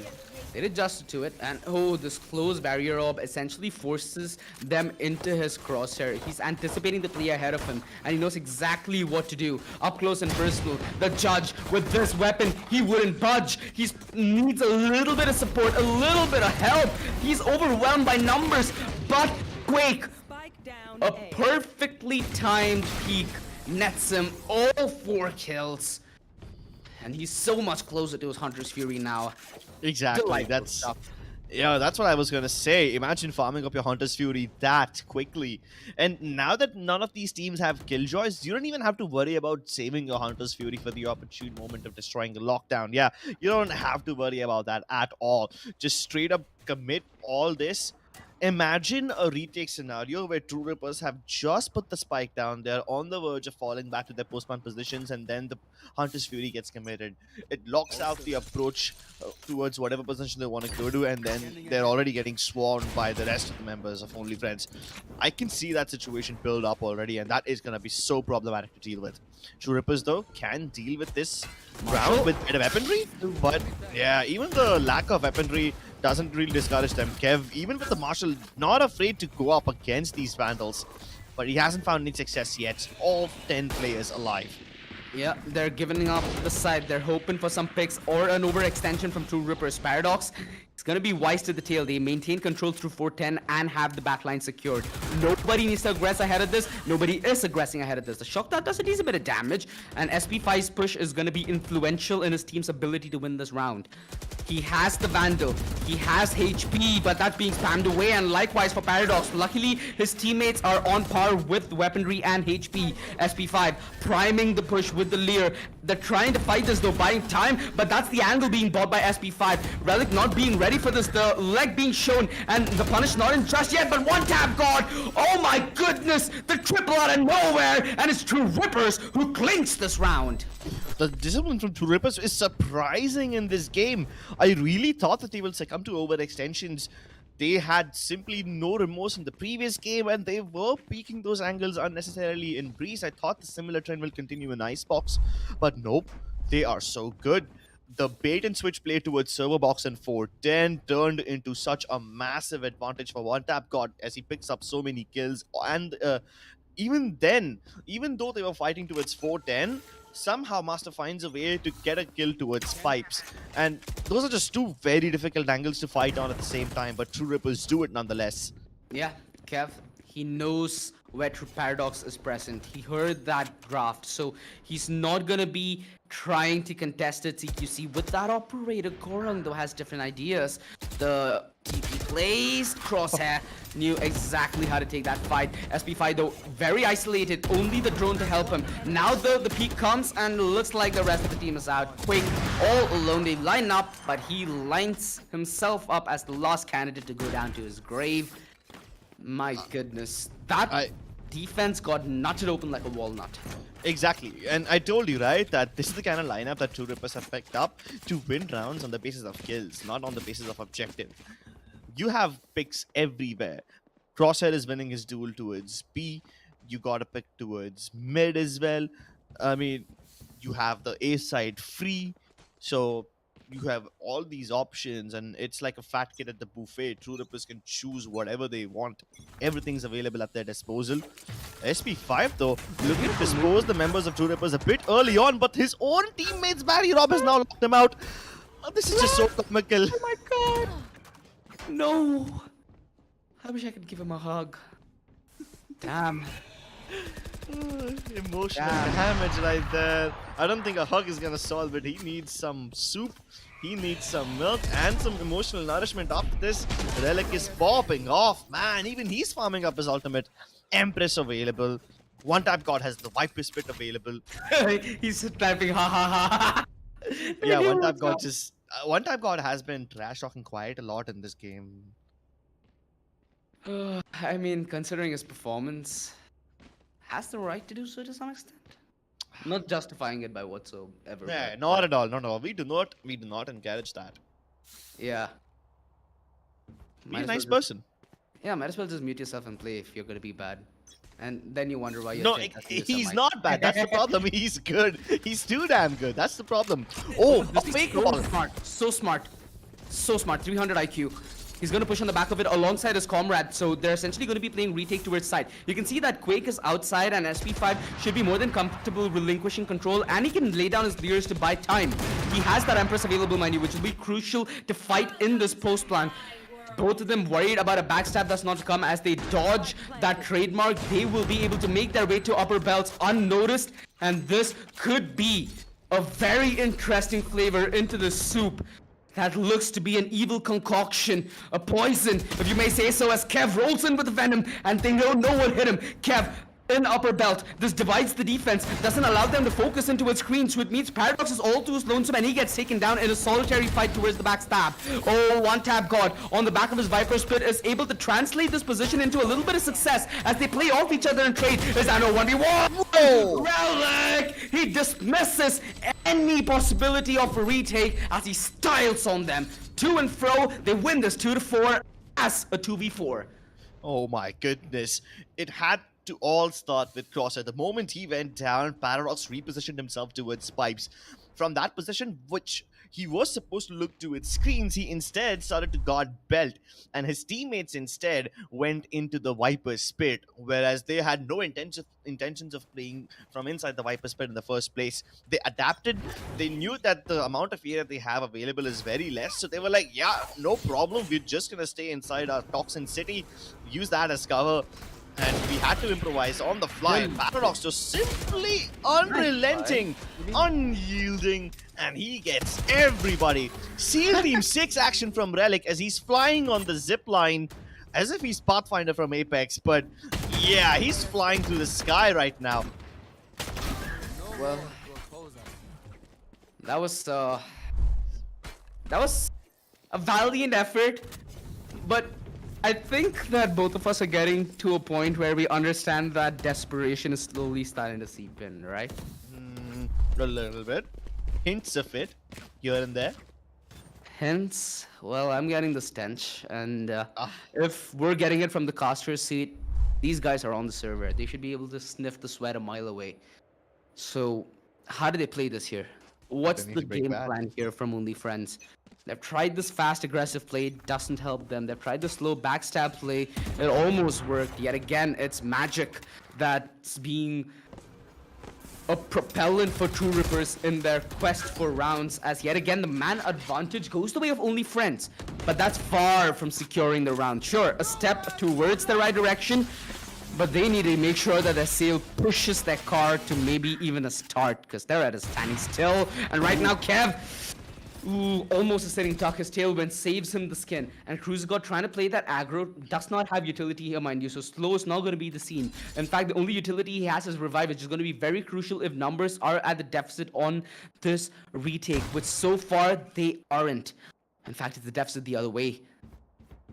The operator from Kev. I love this new angle.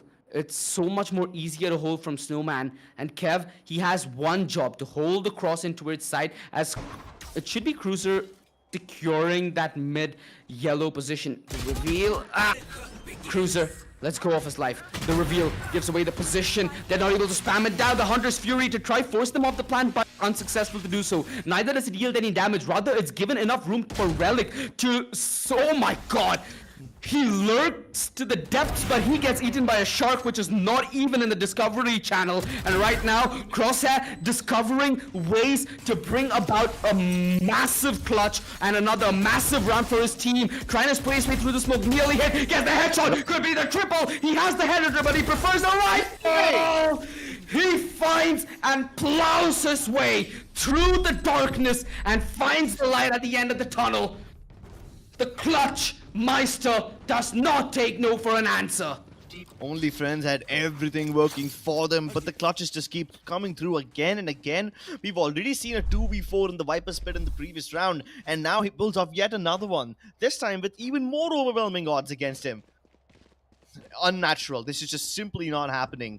True Rippers, they were getting burnt out in their approach towards the Peace side. They had already lost most of their utility and found nothing to show for it, and they even lost players. But despite having all that disadvantage stacked against them, the Chamber just pulls off a miracle. Nothing short of that.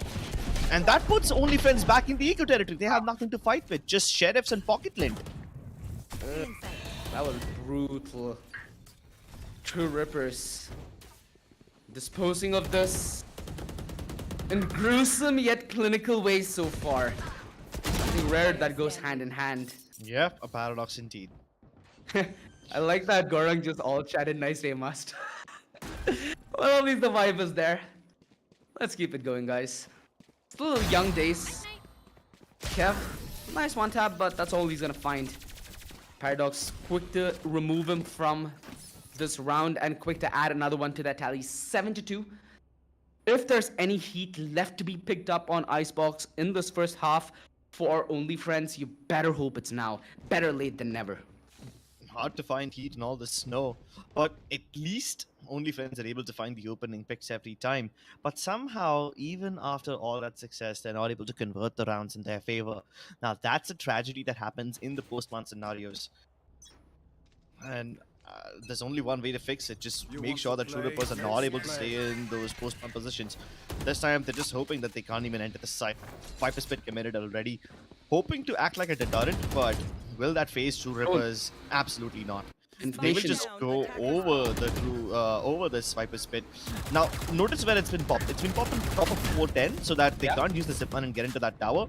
And once again, Crosshair has been found. Opening pick going in the favor of Only Friends, but can they convert it into a round? Finally, it seems like it. They've nailed almost everyone in this one. Yeah, it was not like they were gonna find even fights inside the Viper's pit. They're still brave enough to push. Yeah, I was very surprised when they made this commitment.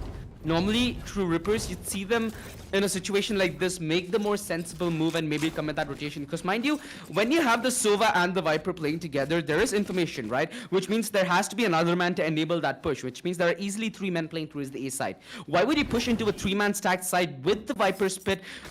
It's like walking into mad traffic. You can't help but be run over. At least when you get into traffic. You know that saying, better late than never? Yeah, that kind of becomes a little relevant over here. I'm so worried that SPFI could have been shot down through that little tiny wall. Walks away with his life still intact. They still have the positions, and he's able to find a lovely shot onto Paradox, deleting him on top of that 410 box. That's going to discourage the members of Rippers from coming in via the zipline, a route that they had taken very often before, but he doesn't even enter line of sight. X-ray vision activated for SP5. Man is disgusting. Does not need vision. At this point, it seems like he has thermal goggles on.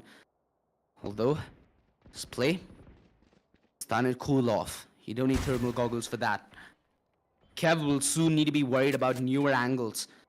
And as the opportunities widen, so does his opportunity to get more frags and hold on the defense.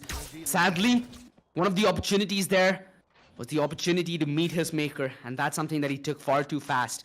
There is, however, that revive still up and running, and his position, it could be used as a bait rest potentially. Oh my lord. Yeah, it needs to be now. They need to try and play off the peaks that is going to come their way.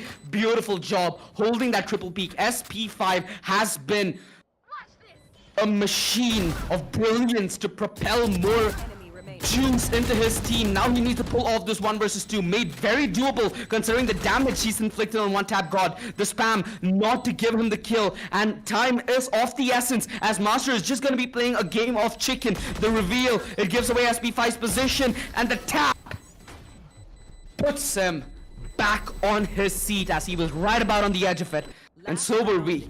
That round, they threw everything at it, Only Friends. And True Rippers, they managed to navigate that mid-round so brilliantly. This is what I mean by throwing curveballs. the B side being completely changed opens up new fights and new opportunities where previously never existed. And that's engagements that True Rippers are willing to take any time of the day. Exactly, and it's not just the mid game, it's also the way they're able to hold on to the site, the actual site, not just the yellow box. These guys are able to get into the halls region and they're able to find all the kills. Paradox this time isolating SP5. They know He's this been though. popping off previously, but yeah, he overstays his welcome. Quake finally punishes him for it. I mean, he had it coming, but there's no traps over here. Crosshair can go through undetected. Only timing can betray him, and got him. He finds the timing. Can Kev find timing of his own? Almost had it, but Master will wide peek him once again, turning it back into a 3v3.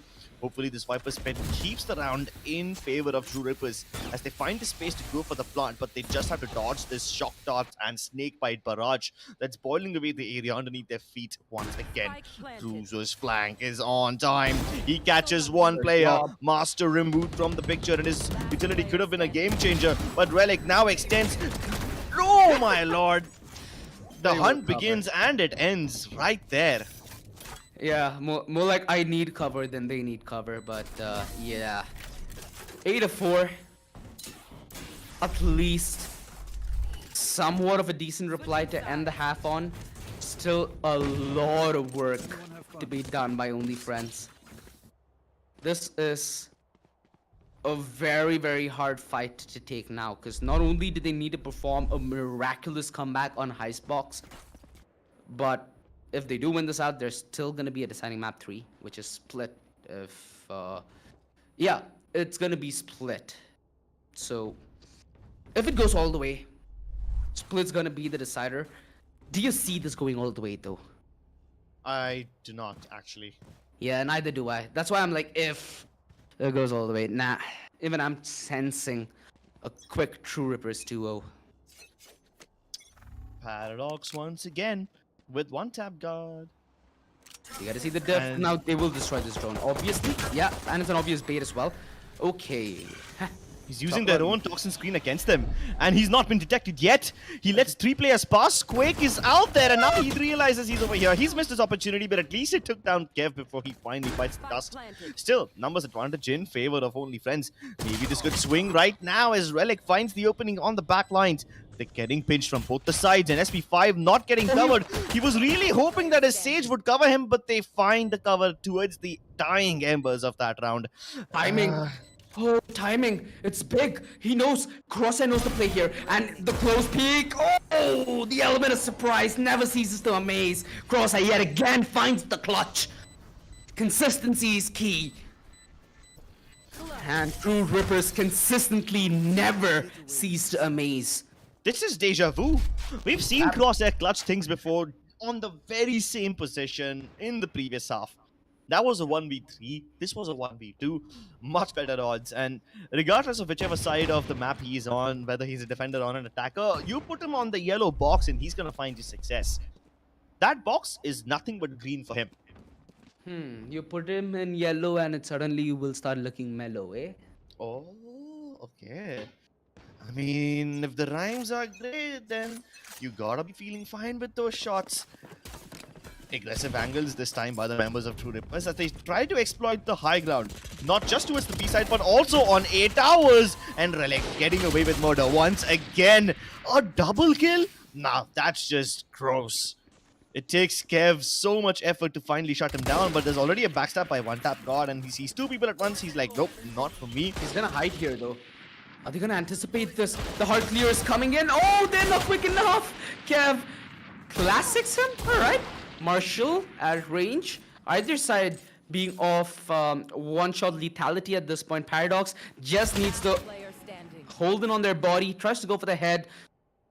And that, I think, was a little too much for him to swallow.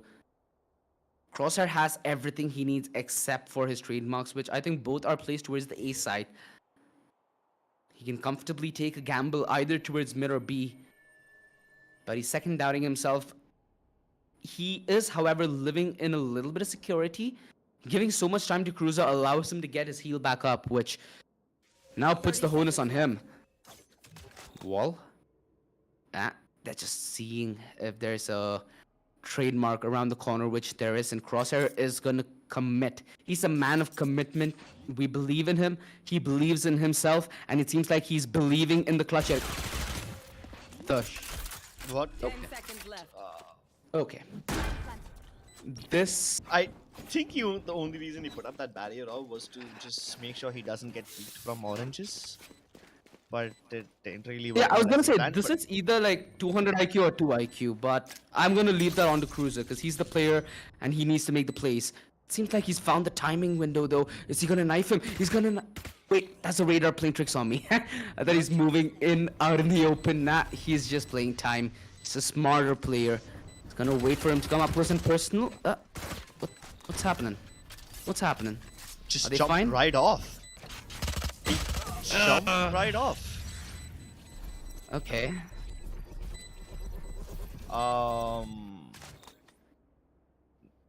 That's a hard L to swallow, but we need to see if that's going to be an L. I think that might be a server issue. I mean, we saw a little bit of lag from all the players, and even I just got kicked out of the game. So Okay, but here's the thing. It happened mid-round, though, so Yeah, it I'm happened pretty sure mid-round. I that the don't think it can result be of the said. round still counts. It should still be Yeah. a victory. And again, it was a 1 versus 2, right? So realistically speaking, it was the side of Only Friends who had a very distinct advantage heading into that 1 versus 2 scenario. All that said and done, all that put to the wayside, it gives us a little bit of time to breathe and to think about what opportunities lie not only in front of True Rippers, but also in front of Only Friends. 9 to 5, it's still more than possible for the deficit to be overcome. But the only difference is this time it's on the attack that they need to mount the comeback from. Personally, I think that the defense is a little more easier to mount a comeback from because you're going to be playing off defaults, right? Defaults help you consistently have a good idea of what the round is going to look like, and then you formulate how you fall back and play an X situation. And, you know, as a Jet player, I opt, so it's pretty much easier on the defense. It's also dependent on person and comfort. All in all, in Icebox, I feel like on the defense, it's easier to exploit the new B side.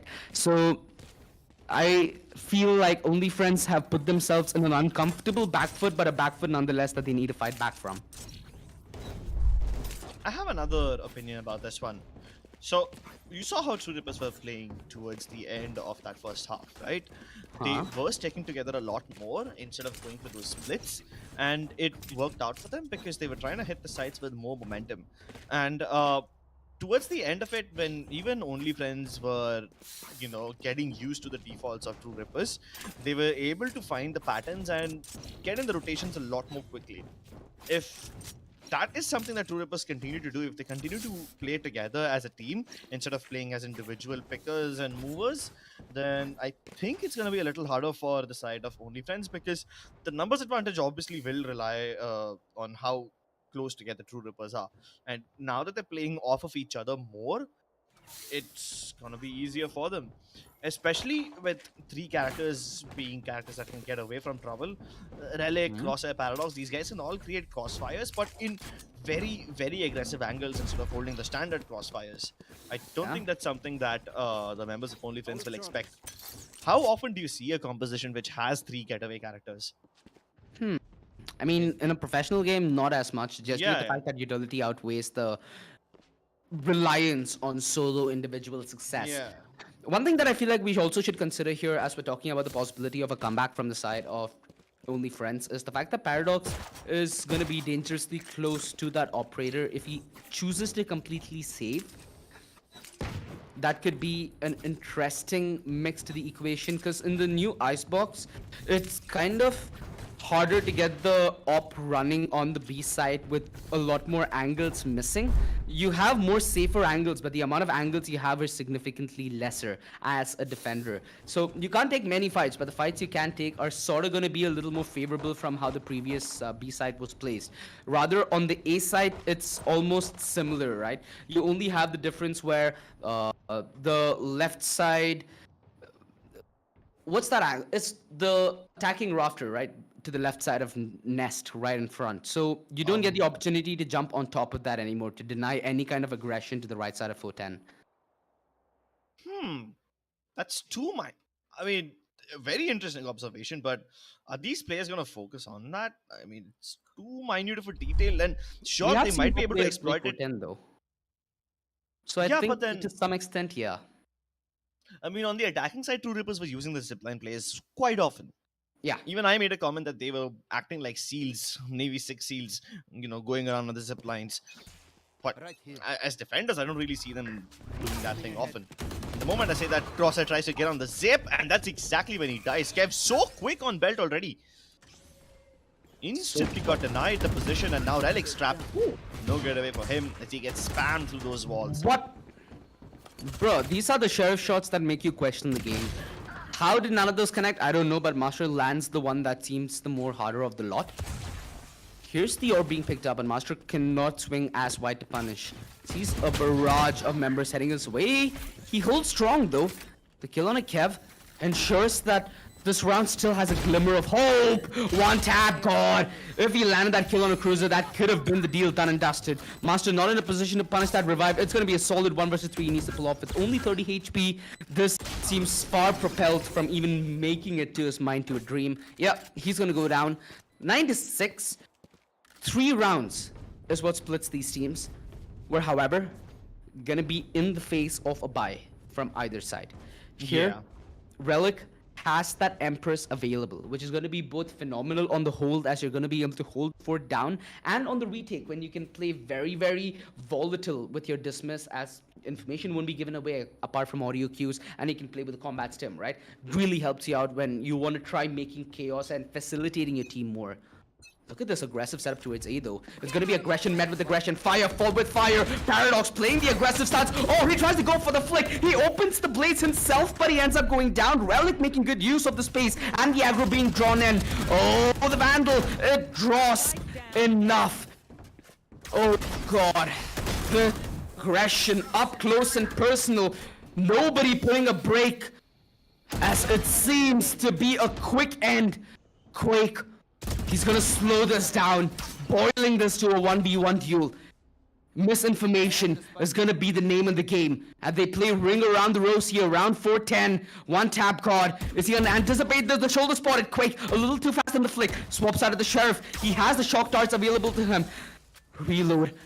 This is gonna be Clint Eastwood style. The Wild West. Utility out in the hand and one tap card. Knowing that you shouldn't be caught napping in a gunfight. Holds out the gun and reaps all the fun from it. 10-6, double digits is not gonna be denied. Oh, and his cape. That's what it got spotted.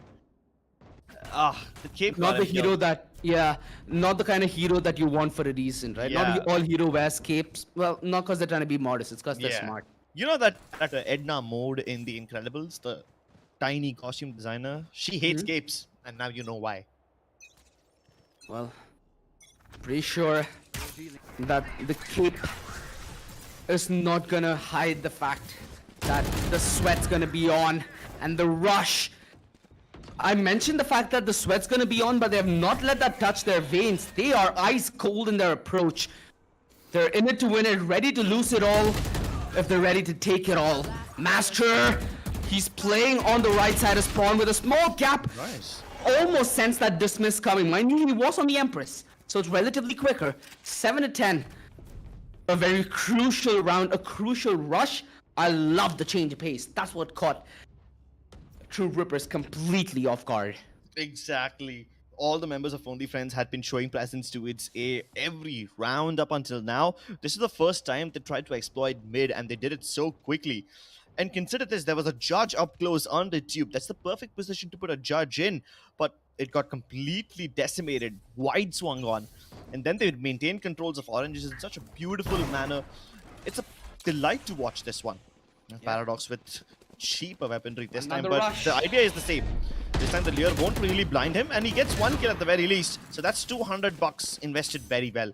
Relic finding value, or rather not finding value of his 1100 credit Marshal. Just hoping to rely on Master, who has given up on the site, but he's playing towards the ultimate orb area. He could have gone undetected, and he could have played it a little well with the patience, but he gets detected now, and the jig is up. Still able to hit some nutty shots and keep us impressed. They don't know that one-tap god is here, so they can bait Master out. Oh, now the jig is completely up. and everything has been put on the table. Players have utility out as Wow. usual. Well, one tap god is not gonna put a stop to Sheriff finesse just yet. Gorunk, 2 heads to reset whatever momentum that they were trying to get with the Sheriffs. Sure, they didn't get the round, but they certainly are feeling a whole lot better, right? We're gonna head in to the more crucial round. There's gonna be the Blades on the side of Paradox. Now, I'm interested. So, in a round like this, if you are going to be Paradox, do you try to be a little conservative in your investment and use your Blade so that you can invest in the Operator at your time of asking, or invest in the Phantom? I would say that you save up, go for the blades. If not in this round, you can probably save them for a rainy day where you don't have enough money. And Two Rippers are starting to run out of money. They're playing on fumes right now. Cav doesn't get detected by the recon, but the sound cue must have given away his position to Crosshair, who's a bit engaged at the moment, and he finds it.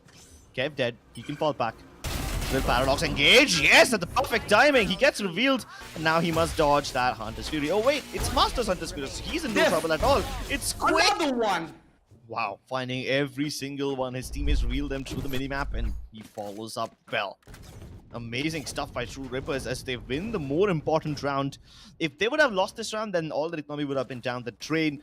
They find all the cogs, they make sure that they break them, and the moment Kev died, it all started to fall apart. They were kind of counting on him to get the pick towards mid, and then they would capitalize on it with a mid plus B crunch. At least that's what it seemed like, given the position of the remaining members of Only Friends. But you start to pick off the chess pieces one by one, and eventually the king is exposed. Checkmate then.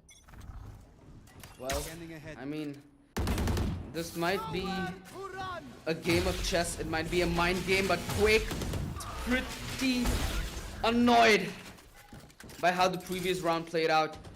Removes all his anger and frustration using the Hunter's Fury. Satisfaction is what he would have felt. Hopefully it's not premature. I've seen the 3 versus 5s go the other way before, and Cruiser is very close to his ultimate, so it's vital that he stays alive. If I'm not mistaken, he did hear Paradox, hence he did try to slow down. Cruiser, well aware of what the play is, does get given away. I mean, his position given away by that alarm. But he's holding the angle though, and that's an angle Paradox wished he would not have beat. Of course, being at such a man deficit, it forces you to make such plays, takes you to such desperations. And this, I think, is too much to ask from the one and only, your one and truly, Crosshair himself. 9 to 11. Only Friends, 2 rounds to claw their way back up to an equalizer. But mind you, True Rippers only need 2 rounds to close this out to 2-0. That's what's at stake here. Every single round from here on out is gonna mean a boatload for Only Friends, and they will take what they get. At least they've been getting the opening picks every round. This is very similar to Breeze. I kind of feel like deja vu. Now, at least they're having a lot more success closing out the rounds in which they do get the opening pick. But will True Rippers offer them this time? Aggressive control by Relic, and he's been revealed, so he's gonna have to fall back. It's gonna be up to his Pharaoh Soa to provide some cover as the drones fly past each other, revealing much more than what was originally intended. So now both the teams are aware about each other's position. What's the play here? Only Friends know that the A side is stacked with 3 members. Do they continue to go on? True Rippers realize that advancing further will only mean death because the members of Only Friends will be holding now, waiting for a push. Moves being made by Kevin towards the other side of the map, and Paradox dispatches him. And with only him being spotted towards the B side, the True Rippers members will still know that the A hit could come in, but Master caught napping. Yeah, and with that dismiss, SP5 moves so deep into enemy territory, clearing out the space, but the spike yet to make its way to the side. I was a little scared due to that recon, but yeah, no threat whatsoever. One tap god. How does he find himself in the winning end of these fights? I'm not really sure, but he's doing it, and that's what's making this dream a reality right now. In a similar circumstance, True Rippers stole their rounds away. Now, is it gonna be in similar fashion? Are they gonna get truly ripped? Cough, cough. Heading into this, they grab the rope. They're trying to make a play here. Cruiser God, his head, if one tap ball was on the higher ground, could have been a giveaway. And Paradox not wise to the spam on top. He's trying to navigate this with height. Not gonna be the fight that he wants. He's gonna be put to sleep. And this game It's getting juicier and tighter by the minute. 10 to 11. And we're yet to see the Blades sing the song of death from the hands of Paradox. He's been keeping it in the back pocket for quite a while. Now he truly has a chance to save and invest in the operator in the next all-important round. He still, however, could be the difference maker. Only time can be the teller. Let's go. Paradox definitely wants to tell stories of his own glory when he pops that Blade Storm. Going even aggressive. This angle is something that they will expect, and he gets pre-fired. So that's Paradox dealt with, the Danger Man out. But there's still a Hero Vandal onto one-tap God, so maybe things can go wrong, and they do. Relic's aggression to its A, it doesn't yield him anything. So now what do True Rippers do? Because they have spotted enemies towards both ends of the map. They don't know which one to believe. Rotation is all the option they have, and it seems like they're committing to it. They're gonna fight valiantly to their death. It's gonna be important for some of these members to maybe get a couple of frag or two. Crosshair could get close to the tour de force if he manages to pop a couple of heads. It's gonna be integral to maybe deny overtime, which seems unlikely as the second passes. 11 to 11, ladies and gentlemen. The comeback, which both me and Crips almost counted off, now in full effect. As towards the finish line, both the teams hitting neck to neck, looking to see who breaks that first sweat. This is gonna be the most crucial round that Paradox has had to play in this matchup so far. He's not had to do much, but now he has that glass cannon operator. He needs to wield brilliance, and he needs to do it quick. Oh, Kev left it one soul blade, and he needs to be the best a man can get with it.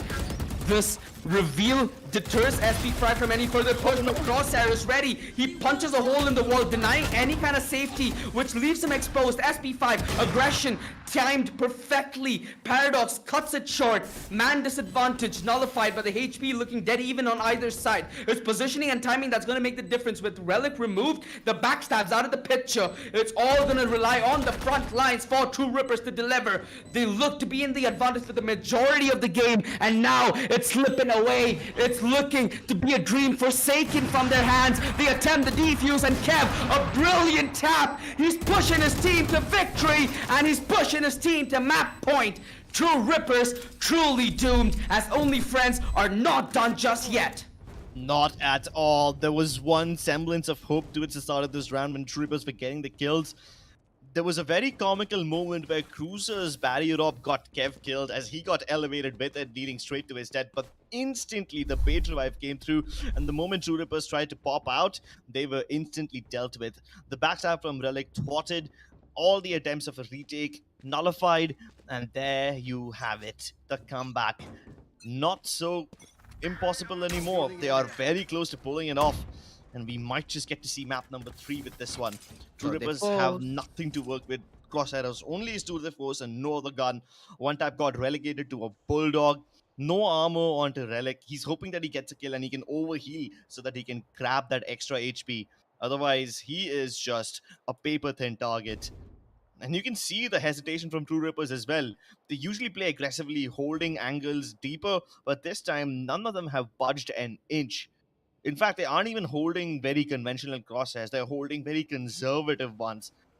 And that's what happens when you put True Rippers, a team that is naturally aggressive, in a position where you can't give them all that much freedom, thereby limiting their options and limiting the amount of damage that they can inflict. The old saying goes that difficult times creates impeccable men. And that's a difficult position for True Rippers to be in. They're not going to be up for the task on the B side, but it's Crosshair who is delivering a French decapitation here, as with the guillotine, he brings about the tour de force into action, cutting this player half. It's all left on a Quake. If he wants to take the dub now, he needs to pull off the play of his lifetime. Looking to pre-aim, but it's the tour de force that forces overtime for True Rippers. Their grasp on the game might have slipped up just a little bit, but they've not lost control of the ball just yet. It's still on their court. They're gonna be able to start on the attack here, Crips, which From what we've seen before, True Rippers, I like them more on the attack than what they've shown us on the defense. They look more like themselves on the attack. This attack, what did they bring about to make a difference? One thing that we saw work very well against them was that mid to B split that we didn't see True Rippers do a lot. That might be in the books. I have another idea going on. I mean, you did mention that True Rippers are themselves when they're on the attacking side, but they were not being themselves in that last round on the defensive half. 100%. They were just being so passive, which is very uncharacteristic of True Rippers, and it got them success. So maybe a little bit of discipline is something that we get to see this time as well, but nope, this is not discipline. This is a warpath. They are waging war. All 5 members marching ahead, invading the streets of this B site, and it's gonna be up to Gorang to somehow delay the plant over here. But Paradox is not looking for plants, he's looking for blood.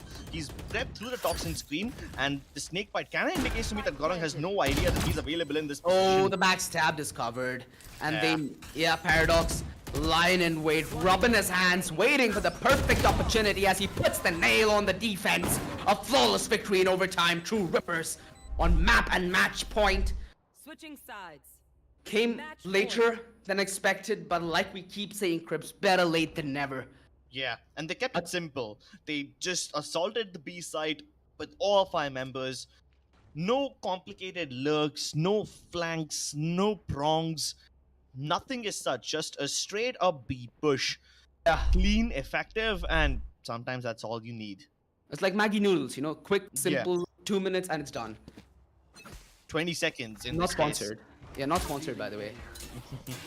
Regardless, something that should be sponsored is the chaotic D-half that, oh, okay, I assume the double is going to be lined up. We'll come back to that later as the mid B is not going to be top whatsoever. It's all left on a cruiser. A Sage. She's not only a healer, she has a revive! Paradox find her at the perfect time, napping though. 14-12. They push it past the finish line, and that is True Rippers taking the dub 2-0. I was just mentioning that Only Friends had a nice couple of strategy towards mid when they were on the attack themselves, but this one, it fell flatter than a warm beer in summer. Oh my god, I have to tell you, that spray down by Mr. Master over here, that was stronger than any alcohol you can have. That is so strong. He did not even see his enemies. He just relied on his teammate who was in screens to gather the information via that minimap. And I don't know, maybe he lined them up using the minimap or something, but he just found 3 kills through the toxin screen, and that doesn't happen every day. That is rare, and it gets them the win. Like we said, True Rippers playing conservatively on the defensive half got them the dub, and that switch up came through at the right time. They were still aggressing towards the first few rounds of that half, but when they realized that it doesn't really pay them any dividends, so they were comfortable with giving up that aggression. Letting their foot off the gas pedal is something that I never expected them to do, but it ended up working for them. It ended up working for them, cool, but on a couple of occasions, it's also given them disservice, right? Let's quickly head to the highlights as we can then pick and point what went wrong where. As this match went way more closer than Breeze, A. B, a lot more opportunities were prevalent for either side to grasp a couple more rounds. A lot of unique clutches that we did get to see from Crosshair. This tale that we got to witness today wasn't a tale of rational Valorant. This was more like in-your-face, clip-worthy moments, which, if you're a fan of, then maybe check out something along the lines of an Intel processor. At least your game will be fly as you are trying to be fly as well. Exactly. You get all those highlight moments if you have the Intel products and the Crucial products along with you. If you're wearing that 6x6 swag, then you are as stylish outside the game as you are inside. Either way, we had some really stylish moments from Only Friends, didn't we? I mean, they seemed to be in cruise control towards the start of the game, even though they had a beatdown in the previous map. So that mental reset from Only Friends was really impressive. True Rippers won the pistol round, but Only Friends followed up with the 2 rounds after that, thereby eliminating all the economic momentum, only to concede 2 more rounds to True Rippers again. So this back and forth kept both the economies of the teams humble, and we never saw them snowball out of control from neither side. Although there was a point where True Rippers were playing so individually, it kind of seemed like they will just crumble, but then there were all these clutches. The 2v4 inside that Viper's pit, followed by this 1v3 by Crosshair. a quad kill for him towards the tail end of that round. All these clutch plays kept True Rippers in the lead, and it gave them yet another amazing half. And Exactly. it started to slip by from them in the second one. For sure, dude. A lot of these miraculous plays, if discounted, could realistically put only friends in a situation where they won this one and forced a map 3, right? Well, shoulda, woulda, coulda. I mean, that's exactly what Crosshair would be telling after he gets these kind of clutches. Look at this. The quickness. Again. He was patient. He knew that that jump spot's happening because they were comfortable. They had to be two members there if there was so much comfort, and he knew the play that lies ahead of him. I mean, don't hate the player, man. Hate the game. Hate the game, and but love the position. That position on yellow got Crosshair 2 clutches in this game on both the attacking and the defensive half. Maybe he has a new favorite place to play from. Maybe that's how the chamber is meant to be played. We will find out as the new meta of the icebox gets solidified and we get to see it more often across the Gauntlet series. But we are approaching the end of the Gauntlet group stage, and these are some of the last matches that these teams will be playing. True Rippers, with this crucial win, will now be able to get so many more points. They might just be towards the top of the table.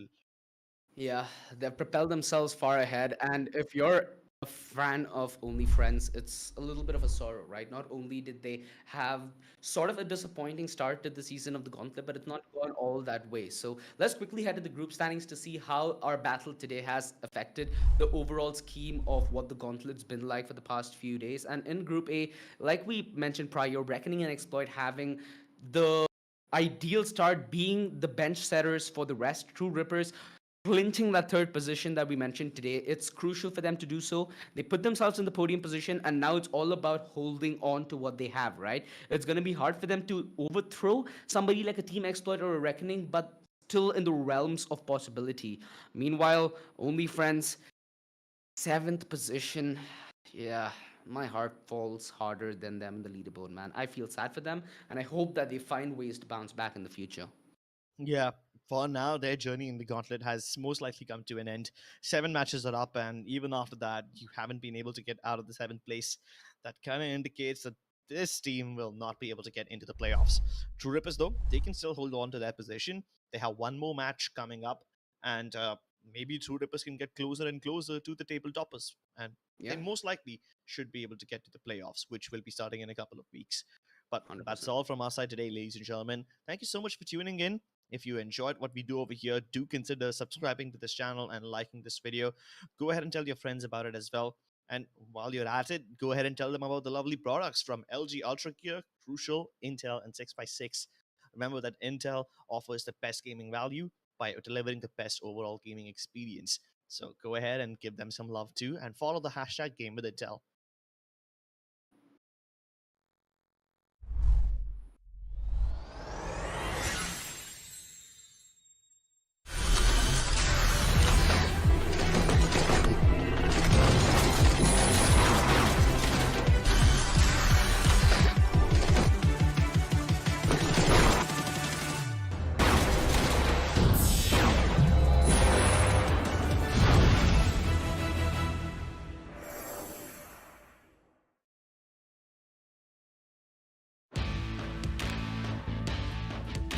From the legends of memory and storage, Crucial brings you the ultimate performance in gaming. Legendary products, precision engineered for speed and stability. Crucial Ballistics.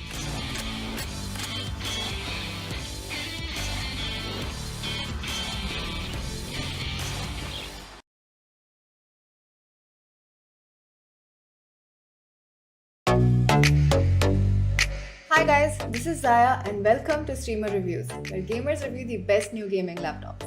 We gamers are always on the lookout to get more out of our systems. If you're looking for a laptop that can exceed your expectations, check out the Dell G15 gaming laptop. Its 11th gen Intel Core i7 processor surpasses my expectations with a max turbo frequency of 4.6 GHz. It It also has a game shift key on the keyboard which triggers a dynamic performance mode to maximize the fan speeds to keep your system cool while the processors push harder. The G15 also sports an Intel Thunderbolt 4 port which boosts your transfer speeds to unbelievable levels with its blazing fast bandwidth of up to 40 Gbps. It also lets you connect all your accessories using a single port. It's obvious that this system is designed to go above and beyond to deliver the results that you desire.